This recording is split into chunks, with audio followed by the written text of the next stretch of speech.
Good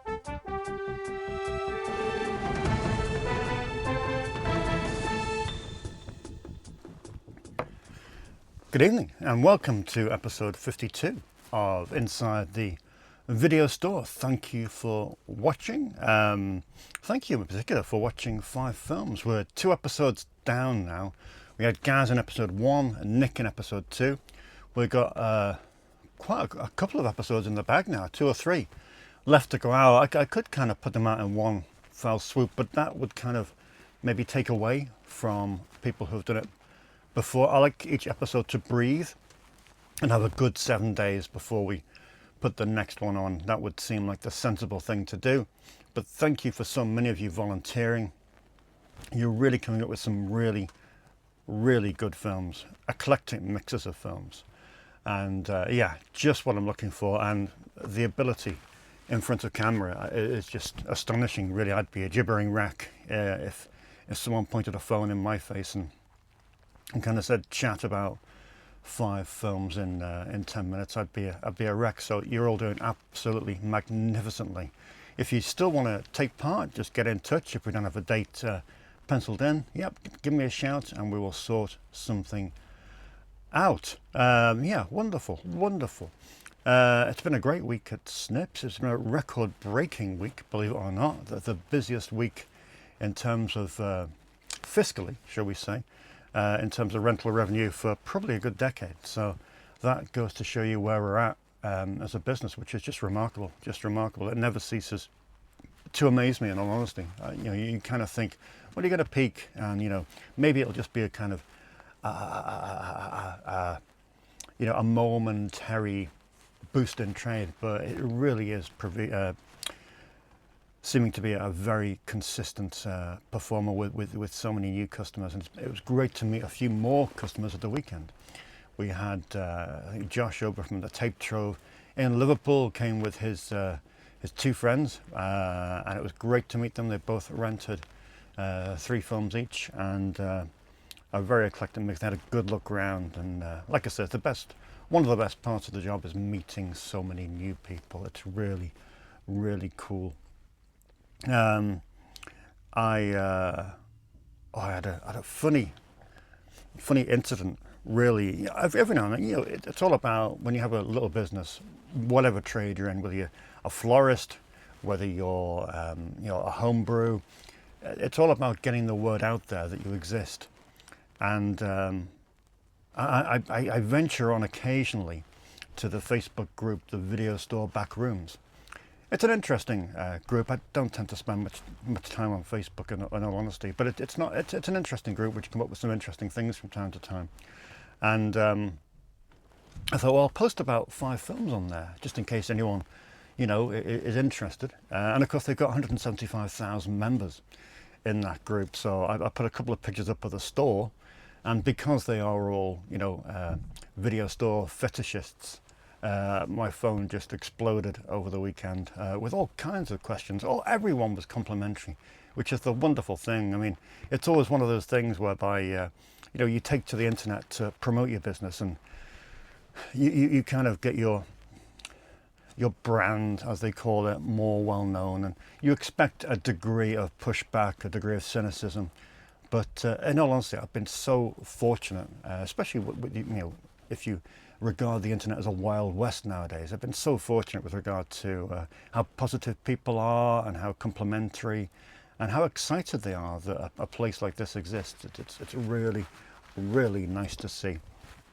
Before we begin with today's agenda, quick recommendation for a music, if you're a music lover. If you're an indie kid, thoroughly recommend the compilation Sensitive.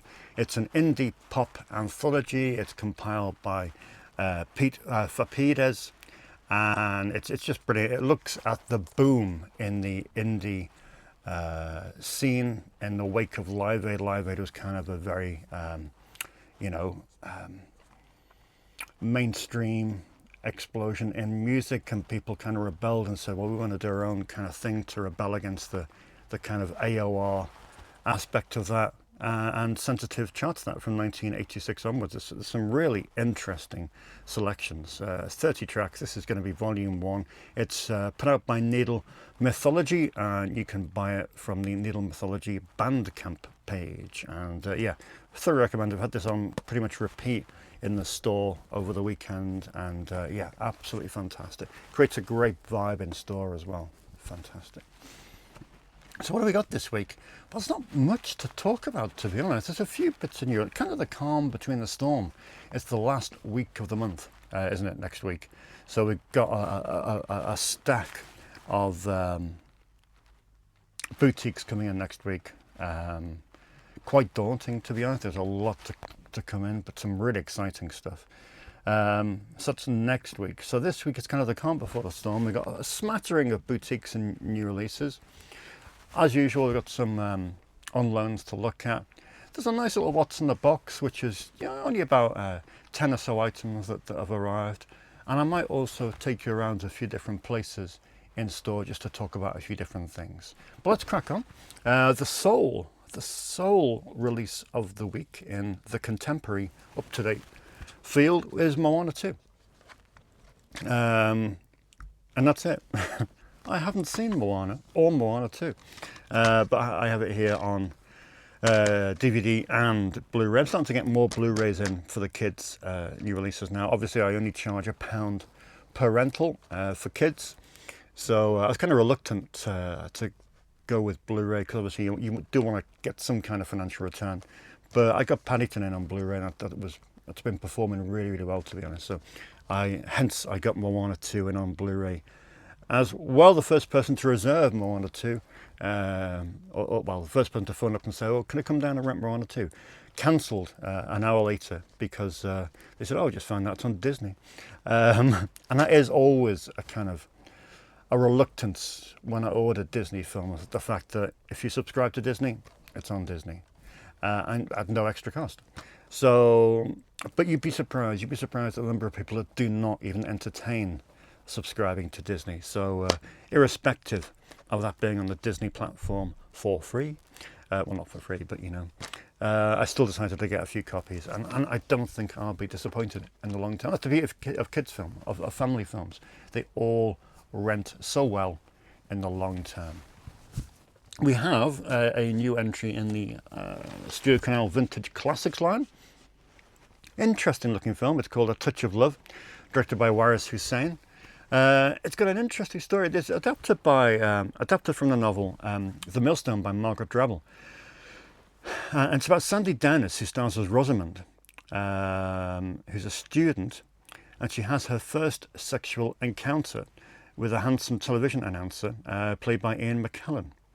Discovers she's pregnant, attempts to terminate the pregnancy, and then things crack on from there. It sounds like a very, very heavy film indeed, but absolutely fascinating. There's some really interesting new special features there with the director, with the original author, and with Ian McKellen as well. It's a great release from Studio Canal's Vintage Classics. It is A Touch of Love. Also, and finally already, in the boutiques this week, we have the latest 2 Ozploitation films from Indicator. Again, you can't refuse to pick up any of these because they're so well put together. The first 2, what were they? Patrick and Snapshot, I think, wasn't it? They were the first 2 in the new line of Indicator Ozploitation films. Of course, we have Harlequin here. And to be honest, if I was reluctant with any film, it was this one, because I've got it in the 88 Films Vault collection on Blu-ray. And you kind of think to yourself, well, why do I need 2 copies of Harlequin on Blu-ray? And I thought, well, I could get it on 4K, but I thought, well, is anyone going to rent it on 4K? Probably not. But then I looked at the special features on this Indicator release, and I thought, well, it's not even up for discussion. It's got a lavish array of special features, as always. And yeah, absolutely brilliantly curated release of Simon Wince's Harlequin with Robert Powell, no less. Robert Powell. And secondly, in the Indicator Ozploitation range, we have Thirst, which I haven't seen, funnily enough. I'm pretty good with my Ozploitation. But no, I have not seen this kind of vampire film directed by Rod Hardy. And it features David Hemmings as well, you know, as if you needed any other reason to watch this. David Hemmings is in it. I mean, crikey. Yeah, so that is this week's new arrivals, a smattering. But next week, we have a mountain to climb, and I'm sure that you will join me for it. Okie dokie, let's have a look and see a selection of what went out on loan. Again, it was one of those weekends, really, Friday, Saturday in particular, that were just so nuts. When I was watching films going out on loan, I thought, how am I even going to select 8 from this arrangement of films? Impossible. But 8 we have. And I thought it was interesting to mention this. You know, Young Frankenstein is a perennial renter. Rob has got out on loan at the moment, and he was waiting for it to be returned from another customer. And you know what I'm going to say before I say it, don't you? And that is, it is not streaming on any platform in the UK, which is shocking, really. You know, one of the classic films of all time. You know, it's a Fox film, isn't it? So you would have thought it would be on Amazon, but no, it is not streaming. So yeah, hence the perennial clamour for Young Frankenstein, which is fantastic. It is just an absolute masterpiece, isn't it? Brilliant. I wonder what stuff like that. There's not many Mel Brooks films out on Blu-ray, is there? You know, probably completely wrong, but it seems like that to me. It seems like that to me. You know, stuff like Silent Movie and To Be or Not to Be, Robin Hood, and Young Frankenstein. Is Young Frankenstein on Blu-ray anywhere? It may be. It may be. I'll have to check that out because I'd love to upgrade that. Wild Side went out. Obviously, Performance came in last week on the Criterion. Sorry, the week before, wasn't it? Via the Criterion collection on both 4K UHD and Blu-ray. And Rob again has gone for a progression in the Donald Cammell CV, his last film, Wild Side. I forget the specifics of it, but it is shrouded by a particular tragedy, isn't it? In the fact that I think Cammell got pushed off this film by producers. I think he got locked out of the editing suite, and I think that ultimately led to him to take his own life. Yeah, sad state of affairs. It's a really interesting film, really bold film, and this is a great little DVD from Tartan. Remember Tartan? What a label they were, with some interviews from Anne Hesh, Walken, and Donald Cammell himself. But yeah, it's good to see that going on loan. It's a really unique film. This one out on loan as well, which it's not the most popular of renters, but it is a fantastic film. I had a customer come in, I think Friday night. Of course, this isn't streaming, I don't think. And he said, Dave, there's a film, and I think it's just a conversation between two people. And I'm like, oh yeah, My Dinner with Andre. Yeah, have you got that? And he kind of went away to kind of mull it over. Because the prospect, if you're not a film, you know, mad, crazy, like many of us are, I think the prospect of two men talking for 90 minutes probably doesn't thrill you all that much. Especially maybe if you have a partner or a family at home to please as well with your selection. And but lo and behold, he came back the next day and he rented it. So I'll be really intrigued to see what he thinks of that. And sticking with the Wallace-Shawn connection, it was really cool to see Rifkin's Festival go out again. It's been quite popular, this one, to be honest. Obviously, it's had no release in the UK, this Woody Allen film. I've seen no movement on Woody Allen's latest film. Has anyone seen any kind of release date? Has it got a continental release date or anything like that? I think it wasn't it all shot in French? Perhaps, I might be wrong. But yeah, really cool to see Rifkin's Festival going out. It's a good film. You know, you can put Wallace-Shawn in anything, and he's just fantastic. As I mentioned previously in the past, Saturn's Core is one of my favourite new labels. I think they're just great. They're putting out such cool films. One of my new members at the weekend rented a Rot with Tiffany Stinky and Joel D. Wingcoop. I think we talked about this a few weeks ago when it came in. But yeah, I just love the synopsis. Sarah has sex with a corpse in the local funeral home and soon finds herself infected with a mysterious disease. I mean, what better? What better type of film to watch on a Saturday night? Brilliant. I watched with interest that Shout Factory announced a blaxploitation collection, which is very cool indeed. It's got a nice little arrangement of films in there. Dodgy artwork, but great little range of films. And at the same time, someone rented across 110th Street, which is brilliant because I mean the soundtrack. I've got the soundtrack on LP over there, and it is just one of the greatest soundtracks in any movie. But yeah, just a shame that over here, films like this have kind of been neglected a bit. I'm surprised. I mean, you know, we don't get some of the boutiques doing a blaxploitation collection, or even just singles, just putting films like this out on Blu-ray and UHD. I do think they would really make a dent in the market with stuff like this. But hey ho, maybe one day. But great to see it being rented. Obviously, this caught my eye this week. The Couch Trip rented out on Blu-ray. I don't know how successful it was. This was in the 88 films pantheon of releases, but I love the fact that they put out The Couch Trip on Blu-ray, and it's even cooler that someone rented it. It is one of my favourite Dan Aykroyd films. I've probably seen it about a dozen times, and I could recite passages of dialogue from it. But before you all turn off the screen, I'll carry on. And also, I had a guy over on Tuesday. He nice guy, called Ryan, and he phoned me up on Monday. Really excited. I've never spoken to him in my life. He phoned me up on the landline, and he said, "Can I come and do your 5 films?" I'm like, "Yeah, all right." So yeah, just come over. You know, daytime is best. A little bit quiet. You can kind of shoot your 5 little segments between customers in the daytime. Wouldn't be a problem.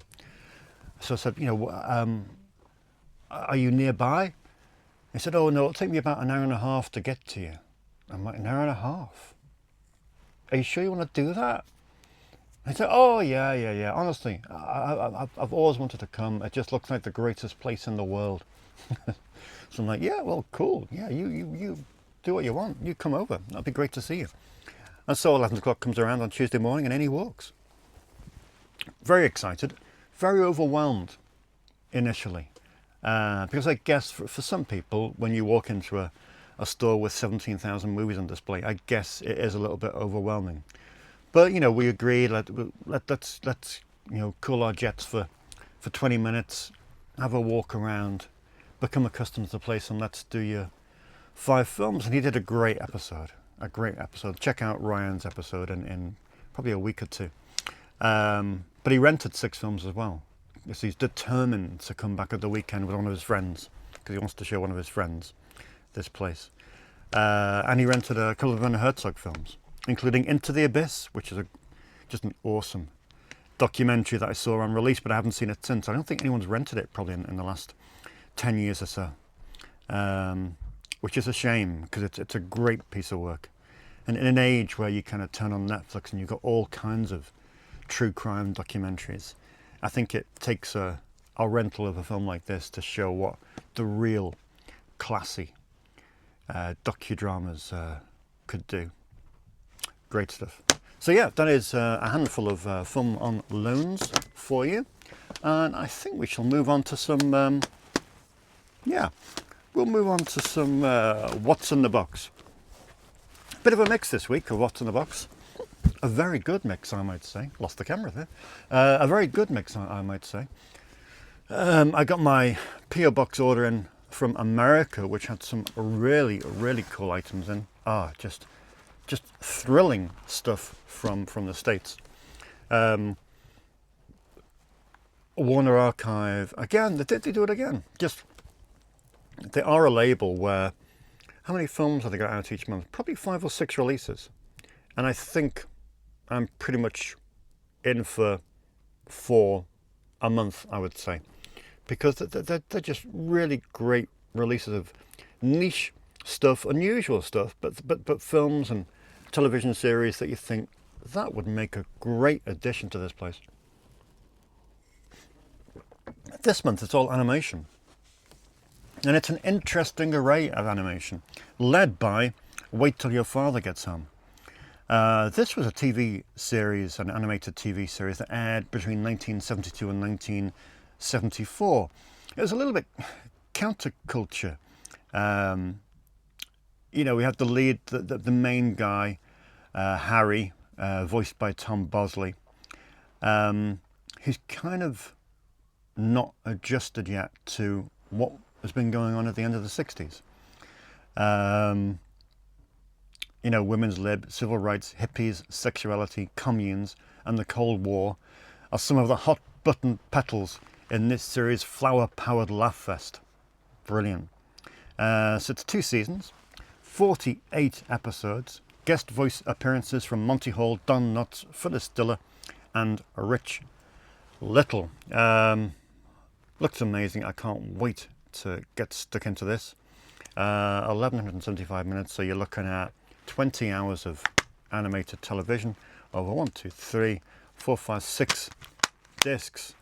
And there we go. Wait Till Your Father Gets Home. Something I was not aware of until Warner Archive announced it, but looking at the responses to that announcement and hearing people just say how excited they are to get it on Blu-ray convinced me that it would be a great addition to Snips. Secondly, I watched this over the weekend and laughed my ass off. It is Daffy Duck's Quackbusters. Just great fun. Just great fun. I don't think this is that old, isn't it? It's late 90s, yeah. 88, kind of done as a riff on Ghostbusters. And it's very, very good fun. I forgot how much fun it is to watch Daffy Duck. And there's some excellent cartoon special features as well, but that was enjoyable. That was really good fun. And thirdly, we have Tom and Jerry in CinemaScope. Indeed. Yeah, I mean, 3 hours of Tom and Jerry cartoons in CinemaScopes. It's interesting to see the kind of caveat that they put on the back of the box. Tom and Jerry is intended for the adult collector and may not be suitable for children. Isn't that weird? Isn't that weird? Why wouldn't Tom and Jerry be suitable for children? Yeah. Weird one. Answers on a postcard, please. So yeah, we have a triple header of animation from Warner Archive, which will go straight into my Warner Archive section. We have an unusual film from Jess Franco. This is the Severin's release this month, or one of them. And it just sounds like a bizarre release. It's called Thong Girls, and it's described as one of his most surprising and heartfelt offerings of the decade. Yeah, a beach party film, Jess Franco style, a multi-story mosaic. Sounds amazing. Sounds really interesting. Have you heard about those rumours? There's rumours afoot that Severin are releasing several box sets this year, and one of them is alleged to be a box set of unfinished Jess Franco films. That would be interesting. So yeah, Thumb Girls is in on Blu-ray. I saw this over the weekend as well, and it's one of the highlights of my year so far, to be honest. I thoroughly enjoyed this film. The films that Cauldron are getting are quite brilliant. They really do have a great eye for acquisitions. This is The Last Match. I mean, the cast itself: Oliver Tobias, Henry Silva, Ernest Borgnine, Charles Napier, Martin Balsam. Unreal. Directed by Fabrizio D'Angelis. It's about a football coach whose daughter is on holiday. Someone sneaks drugs into her backpack. She's arrested, held in prison on dodgy charges. Can't prove her innocence, and so the football coach decides, right, let's go and set her free. sorry, one of the players' daughters, well, something like that. Anyway, so Ernest Borgnine is the coach. It's not his daughter. It's whose daughter is it? Football star, the daughter of the football star. So the coach says, right, let's get the football team together. Let's go to this foreign Central America, presume, country, and let's break her out. And so this football team just turns up in all their football gear and helmets in Central America by helicopter to break out, Oliver Tobias's daughter. And it is just the most remarkable film I think I've seen in quite some time. It is ridiculous, doesn't even come close, but who cares? It's just so much fun. I watched it Saturday night and I was hooked for an hour and a half. It was incredibly enjoyable. Absolutely loved it. And it's got an excellent mini documentary on there by Mike Malloy, who talks about the American stars who kept on coming back to Italy even when the industry was pretty much on its knees at the end of the 80s and the early 90s. More Warner Archive. I know you remember me getting volume 1 in last shipment. This is volume 2 of Forbidden Hollywood. 5 more classic films that include the likes of Norma Shearer, John Blondell, and we have Barbara Stanwyck as well, and Bette Davis. Holy moly. But yeah, another 5 films, pre-code, very controversial, and yeah, just another great release. I'm going to collect all these Forbidden Hollywood sets because I think they're so essential and so historically important. Another visual vengeance film. This is Furious. This is from 1984. It's described as one of the most bizarre domestic martial arts movies ever made. Furious throws the 1980s home video chop sucky craze in a blender with elements of the supernatural, horror, and superhero genres. Madness. That's from 1984. Another great visual vengeance release. I love the way they pack these releases with loads of bizarre stuff, like a sticker book. You've got a what were they called? Yeah, you know the things. A sticker. Oh, was that keyring? Could be a keyring, couldn't it? Wow. Amazing. But yeah, really cool. I do love Visual Vengeance, and I hope they keep on churning such oddities out. Finally, from my American stash, we have Amityville Death Toilet. This is directed by the guy that sent me all the Death Toilet films, and when you have 5 Death Toilet films, sometimes you just need to cap them all off with an Amityville Death Toilet. I am subtly and covertly and with no semblance of pace trying to assemble the definitive Amityville collection. You know, all those dodgy Amityville films that have come out in the last 5 years? I'm trying to get as many of those as I can on physical media because I just think it's a talking point. The vast majority are quite awful, except one of Mark Polonia's. I forget which one it was. Mark Polonia did a good one. But yeah, I just like to collect about the 20 or so of those or more that exist and put them together in a section because I think it would just be a great talking point. Because I'm insane. That is Amityville Death Toilet. One for Mr. Mark Ailing. We have Stonados. Stonados. His son was desperate for this film, and I couldn't let him down. I could not let a young boy down in his hour of need. Desperate for Stonados. I've watched it. It's very good. It's good fun. Big stones in a tornado. Stonados. Superb. I joined TikTok at the weekend, which is quite an experience. Some videos are really, really popular. I think one is up to about 15,000 views. But it's good fun. It's good fun. And I'm actually getting new customers from it as well. New customers because they're kind of checking out the Liverpool hashtag, Merseyside hashtag, Wirral hashtag, and they're coming over. I did get asked one question. I said, they said, but I bet you don't have I bought a vampire motorcycle. And I didn't. One of those films I've been asked for numerous times, didn't have it. So I thought, well, I best get that in. in case that person comes in and tries a bit of one-upmanship. So there we are. I bought a vampire motorcycle with Michael Elphick and Neil Morrissey. Cool.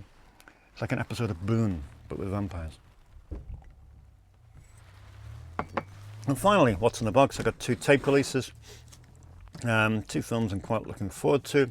First of which is Downtime.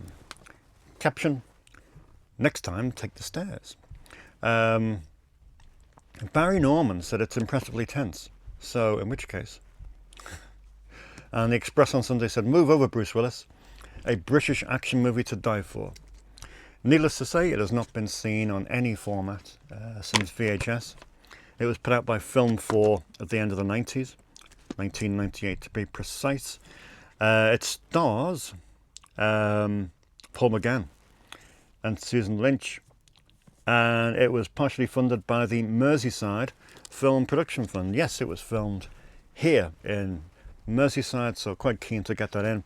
Also got loads of press clippings from the production of this film, so I'll probably put together an article for the Schlock Pit. But yeah, that is Downtime.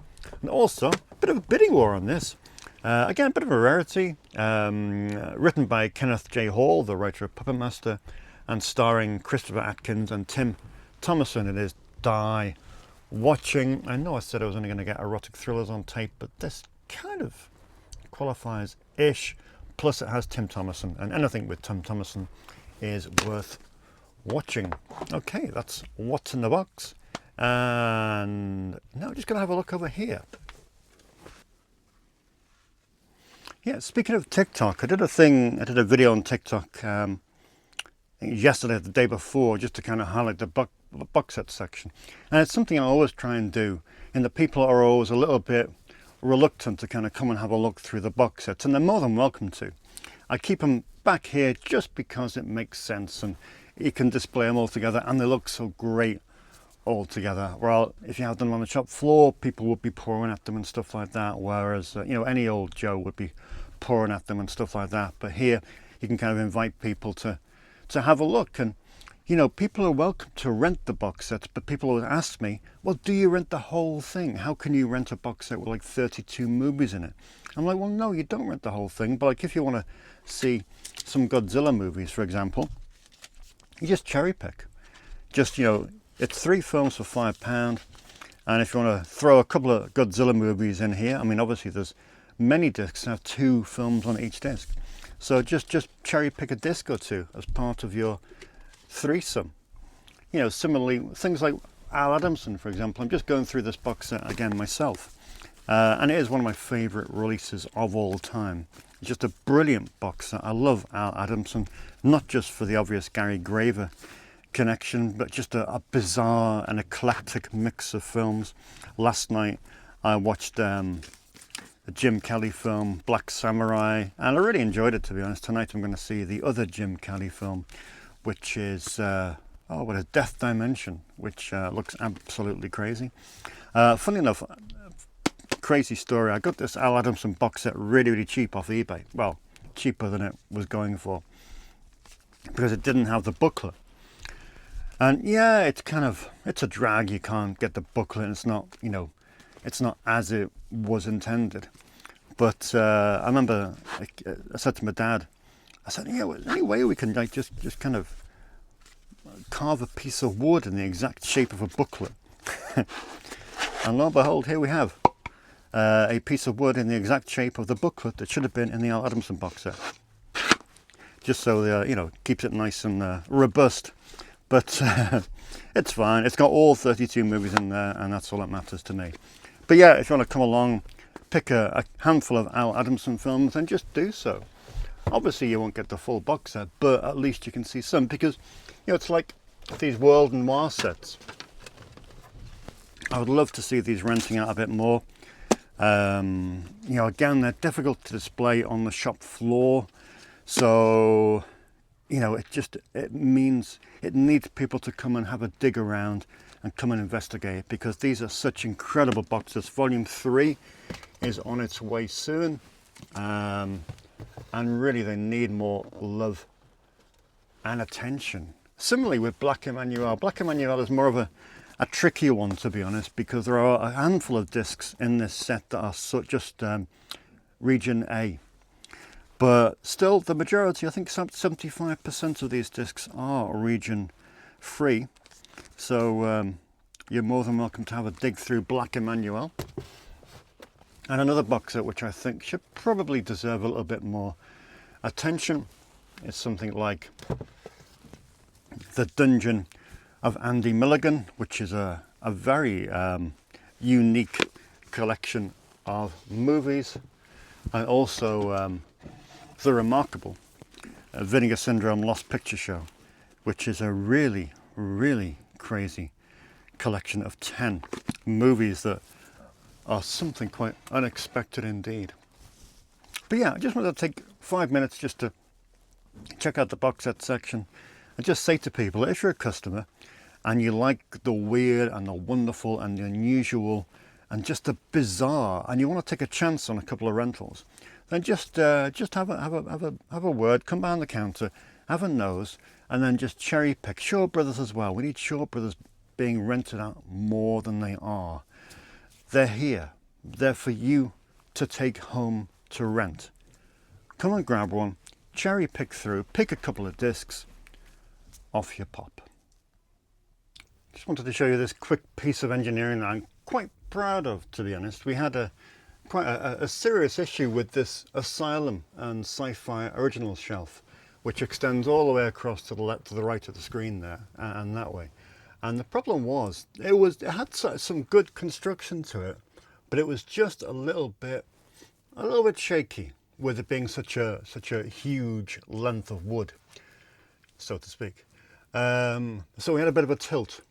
So I thought, well, what's the answer to that? And I thought, well, the answer is we take our bottom section here, which of course, as you know, is the sort of past 10 years mainstream features, the box office stuff. And we take the above shelf as well, and we build a column. And here is my column, which it's worked perfectly, to be honest. It now ensures that top shelf is stable, and it provides me with some extra space. But I thought, what can I put in the extra space? So I thought, I know, kids section over there to the right of the screen. Let's put kids franchises, because the kids section is so small, and it's pretty much, I can hardly extend it at all, to be honest. So it's as it is, inevitably, for life. But there we go. So many kids franchises had to stay in the back. So if people didn't see them out on the shelf, they maybe wouldn't ask for them. But now they are out on the shelf. So we have, I don't know if you can't see the top one, but we have Beethoven, all 8 Beethoven movies, all 8 Harry Potter movies, all 8 Muppet movies, and then the daddy of them all 15, is it 15? All 14 Land Before Time movies, all 14 Land Before Time movies, which is just really exciting to get these out on the shelf. And lo and behold, there's 5 and 6 out on loan, which is amazing.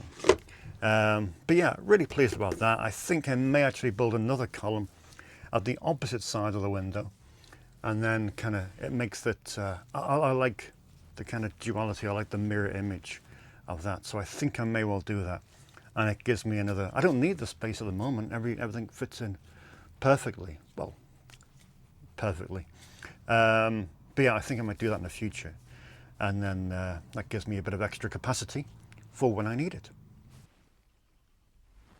Yeah, so a bit of an update there on a few little things I just wanted to mention. With it being a fairly shortish video today, I thought, well, it's an ideal opportunity just to bring some things to your attention. We'll finish off today with a look at the comments section, which is always a pleasure to spin through. Corrie said The Lifeguard, which came in last week from Imprint. The Lifeguard is so great with Sam Elliott living the good life at the beach. Completely recommend it. Yeah, really looking forward to watching Lifeguard. Great to have it in store. Indie Phantom Sofa Cinema said he used to love and collect Fangoria. Now Fangoria, we should be having an article in Fangoria, hopefully appearing over the weekend. Thought it might be in the last few days, hasn't appeared just yet. Oh, well, while you're on, let me just have a refresh of this page. No. So yeah, it should be appearing soon, hopefully. we shall see. But yeah, it's great. We do miss the movie mags, but Delirium is still doing good business, which is really good to see, and getting wider distribution. I see it's yeah, impressive. Nunya Business says, so awesome, very jealous, what a collection. I'm so far away in Milton Keynes, but have subscribed to support. Thank you very much indeed, and welcome to the show. Del Bongo, off topic, but if anyone wants a cinema recommendation, Black Book is really excellent. Written by the legend David Koepp, who also wrote Craig Baxley's Dark Angel. Is that a film you like, Del Bongo? You haven't mentioned it. Yeah, I didn't know actually that he wrote Dark Angel under a nom de plume, Leonard Mass. Interesting. M62 Films, who has just done the latest 5 films, that's Nick. Excellent hearing that you're stocking indie filmmakers' releases. Yeah, I think it's important. I think it's so hard being an indie filmmaker. It's like stocking Liam Regan's films over the past few years, both Banjo and Eating Miss Campbell. It's really important to give, filmmakers who haven't yet had the good fortune to find a big distributor at least some voice. We are a busy little shop, so you never know who might wander in, rent a movie, and what it might lead to. So always good to give people the opportunity. Ryan McGiven, we had a conversation last week about one of my customers, James, who's been experiencing kind of a hellish scenario with his fellow classmates on his uni course. Ryan says, I went onto a film media course in my college days and I felt so out of place, as all the other students had a complete lack of knowledge and understanding on the history of film and television. They used to do a quiz once a week and people were literally arguing over which team I was going to be on. It's crazy, isn't it? I mean, I dread to think, I've never been on a course like that in my life, but I dread to think that the people that kind of end up on there because they think, well, I watch TV, watch a movie from time to time. That'll be me. I'll be good for that. Crazy one. Crew Will says, I just listened to the show on my drive from the airport back to North Wales. Is there an audio podcast version? Not yet, but you never know. It's always something to think about. Reading Rainbow says, the Lord of the Rings films are some of my favourites of all time, but I still wouldn't class them as essential viewing.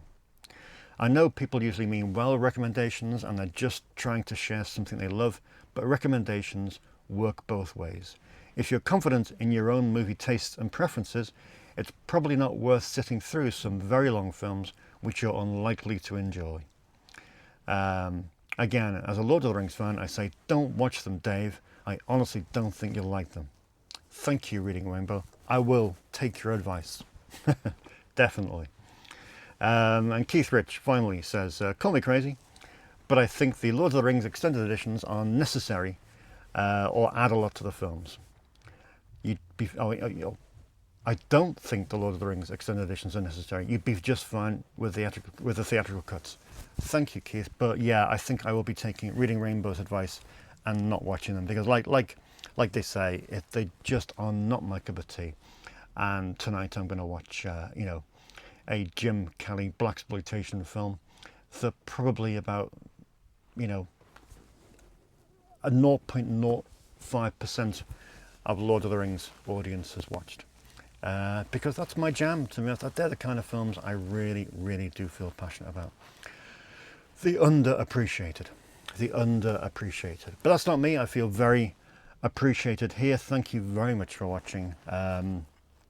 Very good to see so many of you tuning in. And exciting week next week. Exciting week. As I say, we have a stack of boutique releases coming in. We have the Vinegar Syndrome new arrivals coming in as well. And maybe some other bits. So yeah, tune in next week, which of course will be in 7 days' time.